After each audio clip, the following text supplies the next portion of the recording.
¿A qué hora comienza el ataque? A las 6:30 de la mañana. Mi pregunta es, ¿qué hacía el ejército israelí a las 6:30 de la mañana? ¿Estaba durmiendo? No sé si se entiende la pregunta. El principal argumento es que los sorprenden. Los sorprende un ataque que se lanza a las 6:30 de la mañana. ¿Qué pasa? ¿El gallo en Israel canta más tarde? ¿El ejército israelí siente que a las 6:30 de la mañana no tiene, en una frontera en conflicto, no siente que tiene obligaciones?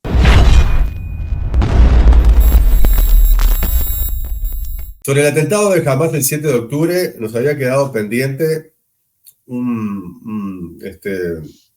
lo que vos considerabas como fragantes mentiras que se habían dicho sobre los hechos, sobre todo lo que salió en las grandes cadenas de comunicación. Capaz que es el momento de refrescar eso. Sí, sí, porque además, digamos que hay como tres o cuatro grandes grupos, por decirlo así, de mentiras. El término adecuado además es ese. Acá no hay confusiones, acá hay mentiras. Y lo vamos a ver con mucha claridad. Pero antes de eso, lo que quiero es, muy brevemente, para hacer un poco de contexto, porque ¿qué pasa? Hay muchas personas que piensan que el conflicto arrancó el 7 de octubre o que piensan que el mundo arrancó el 7 de octubre y no solamente no es así, sino que entender un poco, tal vez hacer unas pinceladas sobre lo que pasó antes nos ayuda a entender la magnitud de la violencia empleada el 7 de octubre. Entender la magnitud en dos sentidos. ¿Por qué por un lado fue tan violento y por qué por otro lado no fue tan violento como se dice? Esto es importante entender. Bien,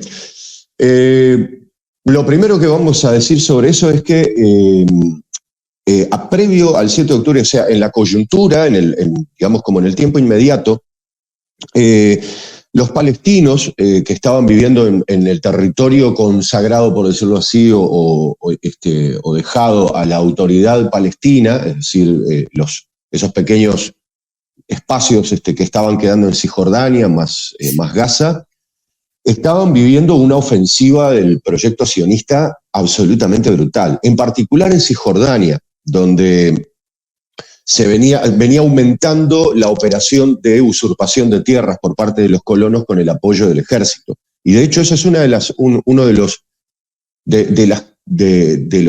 causas, por decirlo así, del 7 de octubre. Venían viviendo una ofensiva muy fuerte. Acá estamos hablando no solamente de usurpaciones, estamos hablando de demoliciones, de desalojos forzados, estamos hablando de disparos, heridos, muertos, en una escala importante. Cuando hablo de desalojos, estoy hablando de que la población del este de Jerusalén, que es donde viven los palestinos, digamos, se considera como parte de ese territorio de Cisjordania, estaban viviendo una ofensiva terrible en la cual de repente caía el ejército, la policía, con un grupo de colonos, te pateaban la puerta, ¿tá? Y te sacaban a la fuerza, sin siquiera darte tiempo de que te pudieras llevar, aunque sea prepararte un día para llevarte los muebles. Y chau. Y de esto que estoy diciendo, hay un montón de videos en las redes sociales, pero hay documentación en la ONU, hay documentación en distintos organismos internacionales de derechos humanos. O sea, no es algo que se me está antojando a mí, es algo que está documentado. A todo esto hay que aclarar que los ataques de los colonos en muchos casos quedan impunes, o si no, en otros casos, no solamente, digamos, tal vez por la atrocidad, obligan al sistema israelí a actuar, sino que después tienen como compensaciones extrañas. Por ejemplo, un colono que fue juzgado en 2022 por un crimen cometido en 2015, creo que fue, no recuerdo ahora el nombre. Un colono que le prende fuego a la casa de una familia palestina y mata a todos los integrantes. Sobrevive, solamente una nena de 4 años. Bien, ese colono es juzgado 6 años después y estando en prisión, un grupo nada menor de israelíes empieza a juntar fondos para ese colono, considerándolo un héroe. Y esto es algo que salió publicado en la prensa liberal sionista, como Haaretz, en Israel.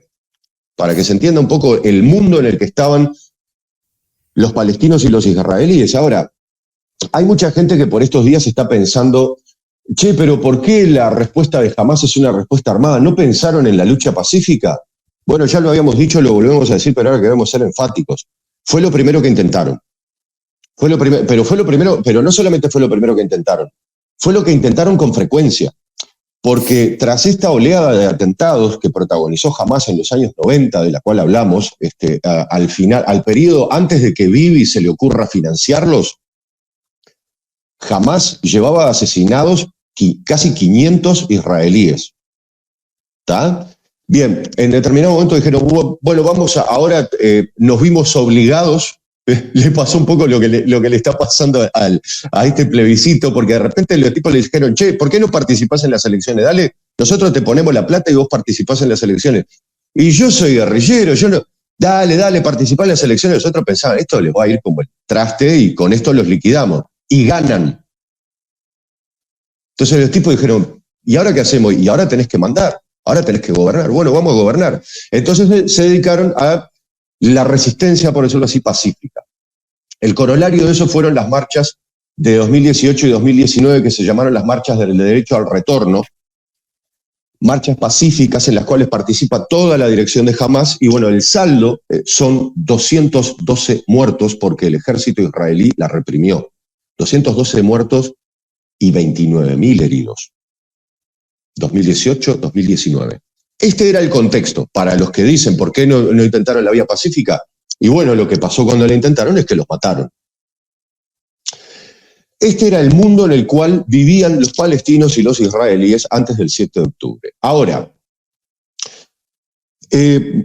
sobre todo lo que se dice es que, bueno, que algo que suena medio extraño, ¿no? Los israelíes fueron sorprendidos en el 7 de octubre. Nosotros no sabíamos nada. Y de repente uno se pregunta, ¿cómo el mejor ejército del mundo se ve sorprendido por estos personajes de los cuales se burla permanentemente? Y dice que son guerrilleros en chancletas y pantalones deportivos. Entonces, ¿cómo este conjunto de guerrilleros en chancletas y pantalones deportivos andando en motitos y con lanzagranadas caseros sorprende a este ejército? Bien, sobre eso, lo primero que queremos apuntar es que no lo sorprendieron. El Estado israelí y el ejército en particular estaban avisados. Sobre esto tal vez hay que sí aclarar algo, que es, tal vez no sabían la fecha exacta. Y sobre esto hay que ser claros. Muchos de los que participaron en el operativo no sabían tampoco la fecha exacta. Se estaban entrenando para esto, pero no sabían la fecha. Esto es lo que explica un poco un cierto nivel de sorpresa, pero que sabían que algo iba a ocurrir, está claro, y las pruebas son las siguientes. Antes de eso, una cosita. No, que además el sentido común indica que vos estás en una situación de conflicto, no estás en una situación de paz. Sorpresa puede tener Uruguay si lo invade Argentina. Exacto. En una situación donde hay un conflicto desde el año 48 a la fecha, ¿cuál es la tensión? Está ahí. Es como si Ucrania dice que mañana se sorprende porque a Rusia le tira un cañonazo. O al revés, ¿no? Claro, exacto, perfectísimo. La primer prueba, creo yo, que es una de las más contundentes, es un mes y pico después del 7 de octubre, dos profesores estadounidenses, de los cuales ahora no recuerdo el nombre, pero tengo el informe por acá y después tal vez podamos hasta hacer un especial sobre eso, publican un análisis, dos profesores, de economía estadounidenses, publican un análisis en el cual revisan los movimientos de la bolsa de Wall Street en el mes previo al 7 de octubre. Y fíjense lo que descubren. Yo no puedo explicar, entre otras cosas, porque no entiendo, pero hay algo que se llama venta de acciones en corto, que es cuando uno sabe que la cosa se va a poner fea y las acciones van a bajar de valor, lo que hace es venderlas en una modalidad para descartarse rápido de ellas y no perder el dinero. Bien, algunas empresas y algunos bancos israelíes vendieron un montón de acciones en corto en el periodo de 2 semanas previas antes del 7 de octubre. Y con eso se salvaron de perder un montón de dinero. Una de las principales, una de las que más acciones vendió fue el banco Leumi, que es como el banco oficial de Israel. ¿Tá? Y es uno de los que vende más acciones en corto, se deshace de ellas. Y eso es lo que evita que pierda dinero. Creo yo que no hay nada que pueda hablar más claro que eso. Eso es una. Ahora, hay otras cosas, hay otras pruebas. La CIA le remite un informe a Israel un año antes y le dice, miren que nosotros estamos viendo esto, se está preparando esto, tomen recaudos. Israel le dice, sí, dale, y sigue. Lo que dicen muchos analistas de inteligencia, tanto de Occidente como de Oriente, es, cuando a vos te dan un aviso, es relevante en función de que vos puedas tener tus propios indicios y que vos lo puedas poner como organizar eso en el conjunto de algo más y como para comprender la situación. Si no, incluso muchas veces lo que ocurre es que vos tenés que observar eso con cierta reticencia. Entonces vos decís, bueno, la CIA le entrega el informe y según ese razonamiento uno puede pensar, bueno, pero ¿qué hago con esto si no tengo más elementos? Bien, los elementos los tenían. Y tenían 2 elementos muy importantes. El primero es, ellos estaban monitoreando los entrenamientos de Hamás.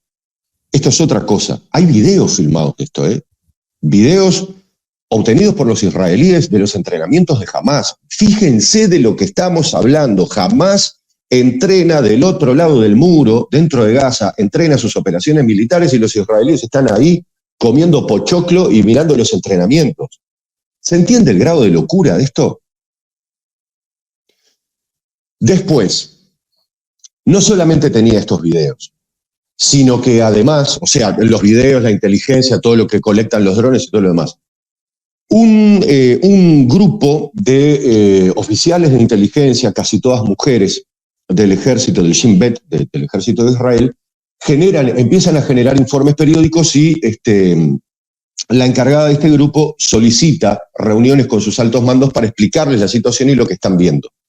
Y la respuesta siempre era la misma, que era, no son capaces, les estamos generando demasiadas complicaciones en otro lado como para que puedan ocuparse de esto. No pueden hacerlo. Esto no es útil.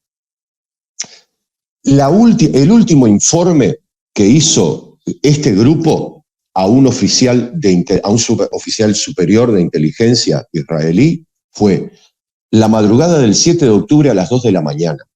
O sea, insistieron en forma permanente en comunicar esto que estaban viendo y los israelíes, el mando israelí fue insistente en desacreditar y en desestimar esto.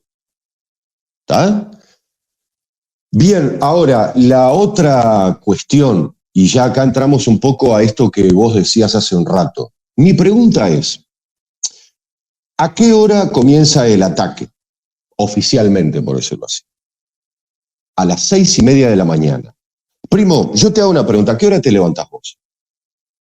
A las 5:30 generalmente, y hoy, por ejemplo, un poco más tarde, a las 7. Te levantaste a las 5:30 para ir a la obra. Sí. Porque es algo que te interesa. Uh-huh. Mi pregunta es, ¿qué hacía el ejército israelí a las 6:30 de la mañana? ¿Estaba durmiendo? No sé si se entiende la pregunta, porque el problema es, o sea, el principal argumento es que los sorprenden. Los sorprende un ataque que se lanza a las 6:30 de la mañana. ¿Qué pasa? ¿El gallo en Israel canta más tarde? ¿El ejército israelí siente que a las 6:30 de la mañana no tiene, en una frontera en conflicto, no siente que tiene obligaciones? No sé si se entiende esto porque a mí me interesa en particular plantear esta pregunta porque me parece que tiene mucha cosa.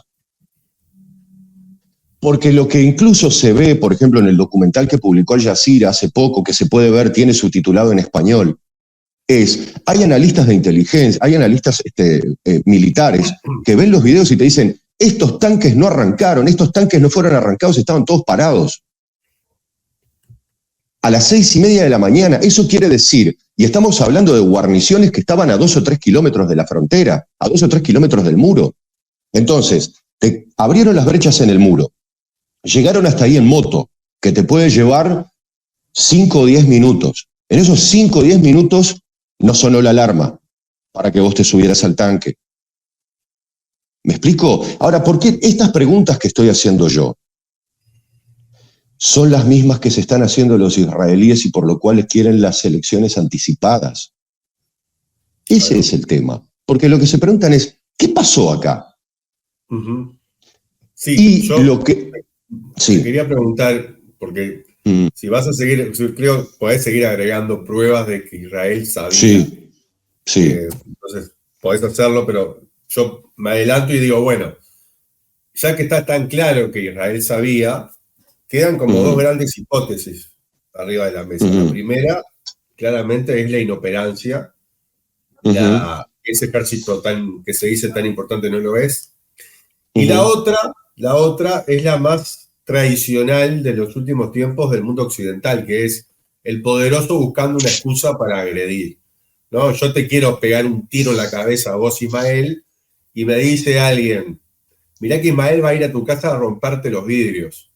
Y yo, en vez de evitarlo, dejo que eso suceda para después tener una excusa para ir a pegarte ese tiro que tenía ganas de pegarte y que tenga la anuencia de los hechos, ¿no? De que te pegué un tiro porque me vino a agredir él primero.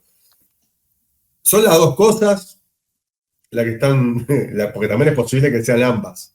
¿O hay algo más? Bueno, vos viste que a mí me gusta la multicausalidad. Yo no creo mucho en la unicausalidad, que yo creo que son ambas. Ahora, creo efectivamente, hay pruebas, en verdad, que se dieron ambas. Sobre todo esto último, que es la de la excusa, es lo que yo, de un tiempo a esta parte, después de haber leído un poquito de historia, le llamo Operación Pearl Harbor. Ahí fue un ejemplo, claro. Los tipos les dice, el mando naval de Hawái les dice, che, mire que están haciendo operaciones acá, vamos a sacar estas naves de acá, vamos a sacar estos barcos, vamos a llevar. Le dicen, no, déjalos ahí. Y porque Estados Unidos necesitaba, no solo necesitaba una excusa para entrar en la guerra, lo que necesitaba era enfurecer a la población para que la población tomara partido. Y esto es un punto muy importante, porque el asunto es, vos cómo. Mi pregunta es, primo, ¿cómo te parece a vos que yo puedo aceptar mandar a mi hijo, que es lo más preciado que tengo en este mundo? ¿Cómo puedo hacer yo para enviar a mi hijo a la guerra con orgullo? Si no es sobre la base de un odio y de un resentimiento espantoso, sobre todo resentimiento, sobre todo dolor. ¿Cómo puedo aceptar yo mandar a mi hijo a la guerra? Si no es por eso. Odio o miedo a que los maten a todos, ¿no? Claro.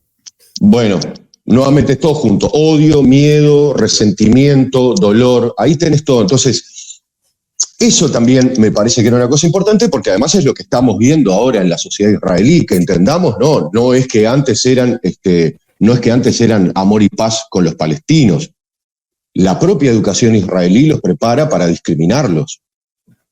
¿tá? Y esto es algo que después vamos a hablar porque hasta el Banco Mundial consignó eso en un informe. ¿tá? Ahora, lo que está claro es que necesitaban darle un poco más de manija a esa cachila. Y el ataque del 7 de octubre les vino como anillo al dedo. Ahora bien, ya establecido esto, podemos pasar a esta siguiente mentira que es el mejor ejército del mundo. Porque esta es la gran mentira que fracasó el 7 de octubre, el golpe brutal, el resquebrajamiento impresionante que tuvo toda la cuestión militar en Israel después del 7 de octubre no está escrito. Hay contratos que está perdiendo la industria militar israelí, no por el genocidio que están llevando adelante en Gaza, sino porque vieron la inoperancia. Y esto es algo muy importante para entender. Fracasa, el 7 de octubre fracasa la estrategia, fracasa los sistemas de vigilancia, fracasa la inteligencia artificial, fracasa la estrategia civil general, la estrategia para proteger a los civiles y fracasa la estrategia general del sistema político para manejar esta cuestión. Fíjense todo lo que fracasa el 7 de octubre. 5 cosas capitales, porque estamos hablando de algo que para los israelíes es una cuestión de intensa preocupación desde que se establecieron como Estado, cuando ocupan la Palestina, que es la seguridad de los israelíes. Todo eso cae el 7 de octubre, a manos de, bajo la consigna de que cae esta mentira, que es el mejor ejército del mundo. Porque su inteligencia artificial no es tan efectiva, porque sus dispositivos de vigilancia no son tan efectivos, porque su muro no es tan efectivo y porque sus soldados no son tan efectivos. Porque su armamento no está adecuado a una estrategia, porque su estrategia no es la adecuada.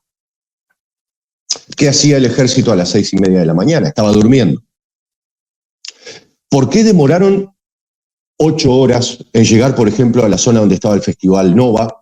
¿Por qué demoraron 8 horas y media en llegar al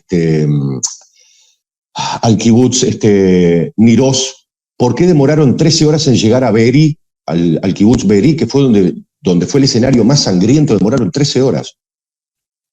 Porque estaban en Cisjordania, usurpándole tierras a los colonos. Ahora, mi pregunta es... A los palestinos, perdón. A los palestinos. Bien. Ahora, mi pregunta es, primo, ¿a vos cuánto te parece que te puede llevar transitar, no sé, no tengo la cifra exacta, pero no creo que sea más de 300 kilómetros? ¿A vos te lleva 13 horas si tenés un helicóptero? No, minutos te tiene que llevar. Te tiene que llevar minutos. Lo primero que llegan son los helicópteros, pero no llegan a los 5 minutos. Entonces, acá de lo que estamos hablando es no solamente, porque acá el factor Pearl Harbor puede entrar, pero uno dice, ¿hasta qué punto yo sacrifico a mi propia población civil que sé que después me la va a cobrar? No, pero además, para mantener ambas estrategias activas, que es una, la que manejábamos, ¿no? Tener una excusa y al mismo tiempo mantenerte como una persona, como un ejército saneado o el mejor del mundo, vos necesitas que los atentados sean atentados ruines, ¿no? Que no pongan en juicio tu capacidad. Si no se caen, ambas cosas contradicen a la otra. ¿No? Perfecto. Más claro imposible. Bien, entonces, acá caen varias cosas, ¿no? Hay cosas para ver. Por ejemplo, la edad promedio en el ejército israelí son entre 20 y 22 años. Es un ejército muy joven, porque es un ejército de conscriptos. Y el problema es que no tienen una tasa de retención alta de esos conscriptos. O sea, cuando hablamos de conscriptos estamos hablando de los que tienen que hacer el servicio militar obligatorio. Es clave para obtener la ciudadanía israelí, para obtener el respeto en la sociedad israelí. Ahora, el otro tema es su confianza es excesiva en la tecnología. Esto además es como una especie de razón de ser. El ejército israelí, contando los reservistas, no tiene más de 300.000 efectivos, no tiene más de 300.000 integrantes. ¿Cómo hacés vos para mantener a raya, para mantener, digamos, con temor al ejército egipcio, que solamente en número te supera? O sea, ya solamente en eso te supera. Después en armamento, por supuesto, te supera mucho más. Y no me refiero solamente a la diplomacia, el papel de Estados Unidos atando a Egipto. Me refiero también a que vos tenés que tener algo con lo cual poder lidiar con eso y compensar la poca gente, que es la tecnología. El problema es que eso hace que confíen demasiado en la tecnología. Y si hay algo que quedó claro, que estaba quedando claro en la operación especial en Ucrania por parte de los rusos, pero que con el operativo de Hamás queda meridianamente claro, la clave es la estrategia. La clave es la estrategia. Ya lo habíamos comentado. Hamás a tal punto tenía temores sobre su ataque que esperaban un porcentaje de bajas del 90%. Y al final solamente tuvieron un 10% de las bajas. Planificaron tan bien la estrategia, o sea, necesitaron concentrarse tanto en esa estrategia que les fue infinitamente mejor de lo que ellos pensaban, en términos de costo de vidas en el operativo. Por supuesto, ahora les está yendo muy mal. Bien, esta es entonces la otra cosa. Ahora, hay otra cosa más, y sobre todo, perdón, quiero concentrarme en esto para el final. Porque acá son las dos mentiras que se difundieron más, que son las más rayanas y sobre la que se insistió para poder buscar la rabia del mundo para justificar todo lo que está pasando. Las dos, más claras. El decapitamiento de los niños y la violación de mujeres. Repetidas hasta la infinidad con, por ejemplo, cosas que son absolutamente vergonzosas, como el presidente y el secretario de Estado de Estados Unidos diciendo que habían visto videos de niños decapitados. Bien, lo que ya sabemos es que estaban mintiendo. No existen tales videos, pero ¿por qué no existen tales videos? Porque no existe prueba forense. ¿Y por qué no existe? Porque no hubo un solo niño decapitado. Murieron 36 niños menores de 12 años en el operativo del 7 de octubre. Y lo que todavía está determinándose es cuántos de ellos murieron en el fuego cruzado y cuántos de ellos murieron por las bombas tiradas por los tanques israelíes. Para que se hagan una idea. Entonces, todo esto le va a volver a Israel como un boomerang espantoso. A Netanyahu en particular. Sí. El elemento ese de Hillary Clinton también dijo que había visto los videos de niños decapitados. Yo quiero creer que a ese nivel de la política la gente dice cosas asesorada o con cierta estrategia también. Sí. Entonces, a mí me parece que el elemento del niño decapitado posiblemente era necesario porque la sola circunstancia del secuestro no alcanzaba, ellos medían que no alcanzaba para que la gente se sintiera conmovida. Secuestraron a unos israelíes, los de Hamas, y bueno, una guerra, un lío bárbaro. Me pongo en el lugar de cualquier hijo vecino, ¿no? Y bueno, obvio, precisamos algo más, ¿no? Y en ese sentido creo que aparecen los niños decapitados, ¿no?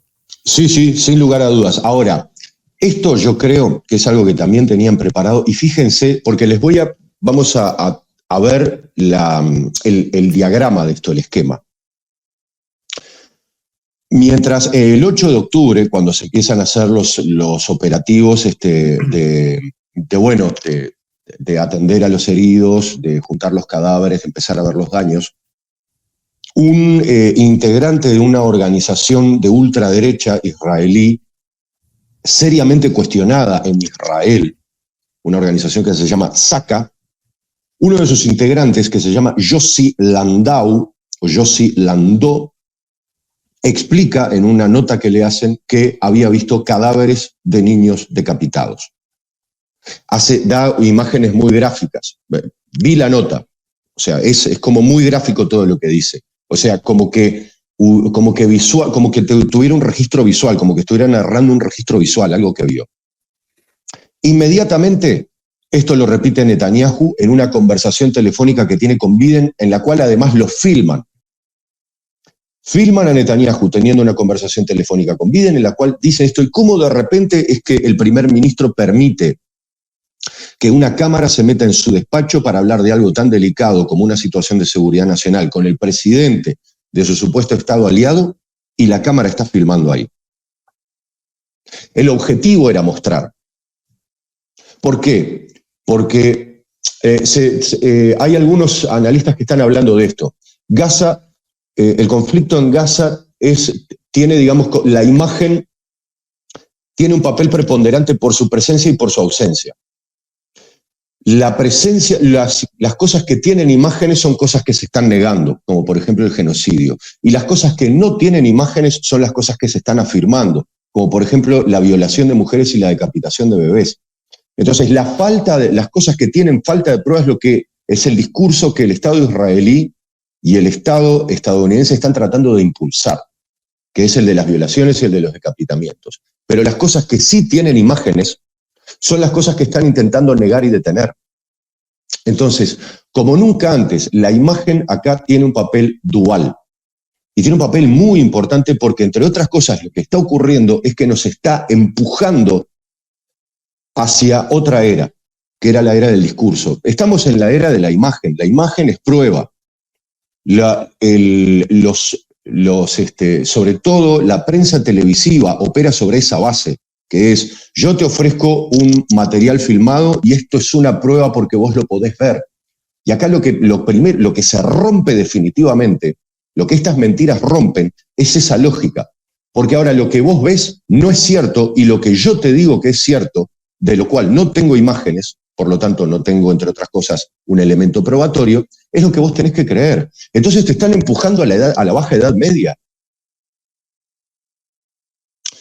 Qué casualidad, además, que era en la baja edad media en el cual los judíos fueron víctimas de lo que se llamaban libelos de sangre, que eran estas difamaciones que nosotros ahora vemos que los sionistas tienen con los palestinos. Bueno, los judíos europeos fueron víctimas de estas difamaciones, les llamaban libelos de sangre. Decían que decapitaban niños, decían que los desollaban vivos para los rituales, cosas espantosas que por supuesto jamás ocurrieron.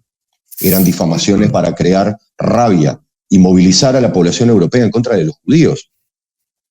Y es lo que está pasando ahora con los sionistas. Entonces, esta es otra mentira. Lo que el elemento probatorio es que no hay pruebas forenses en absoluto, no hay siquiera testigos oculares fiables, porque decimos, bueno, vamos a no hablar de las pruebas forenses, vamos a hablar de los testigos fiables. El propio Yossi Landau se contradice en los distintos testimonios. Lo peor, además, es que el hombre dice en un principio que tiene filmaciones y que tiene fotos, y cuando él ante cámara acepta mostrarlas, en un acto, yo creo que de desatino increíble, el tipo no es capaz de mostrarlas, porque no las tiene. O sea, le muestra a un periodista, y el periodista dice, pero yo acá no veo nada. Y el tipo no le dice nada. ¿Se entiende el grado de ridículo que pasa a este hombre? Es insólito.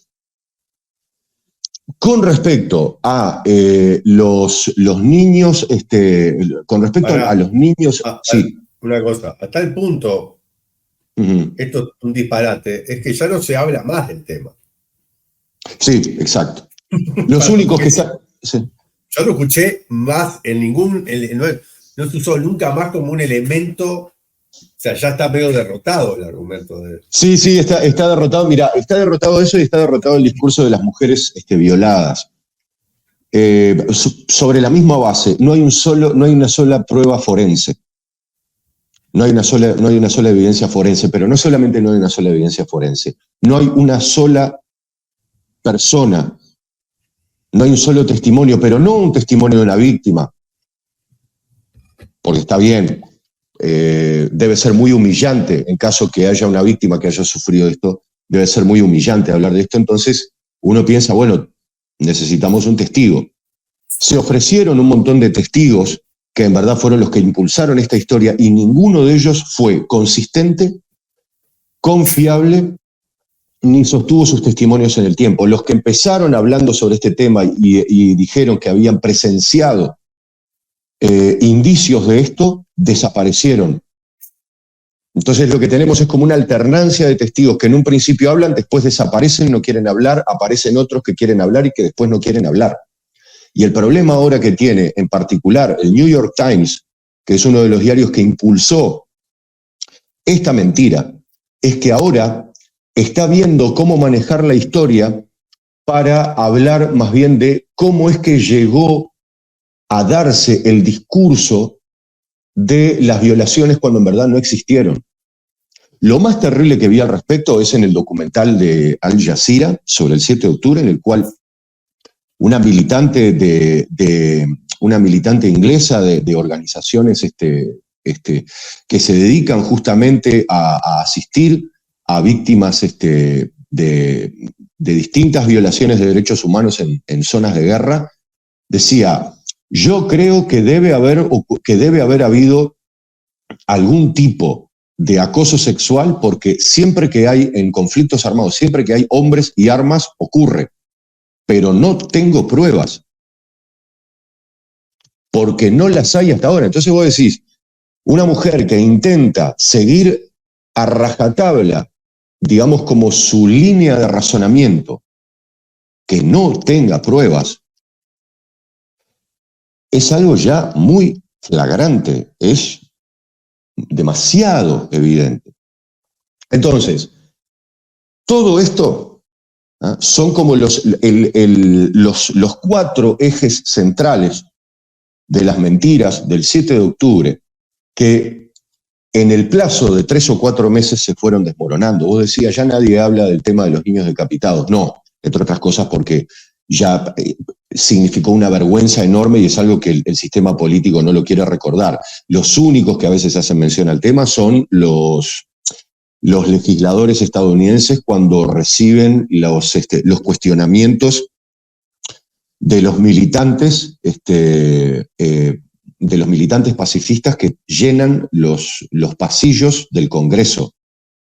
Vamos a entendernos, los pasillos del Congreso estadounidense hoy por hoy están llenos de activistas pro derechos humanos, ¿ya?, en contra del genocidio, que están literalmente todo el tiempo intentando hablar con los legisladores para pedirles que paren el genocidio.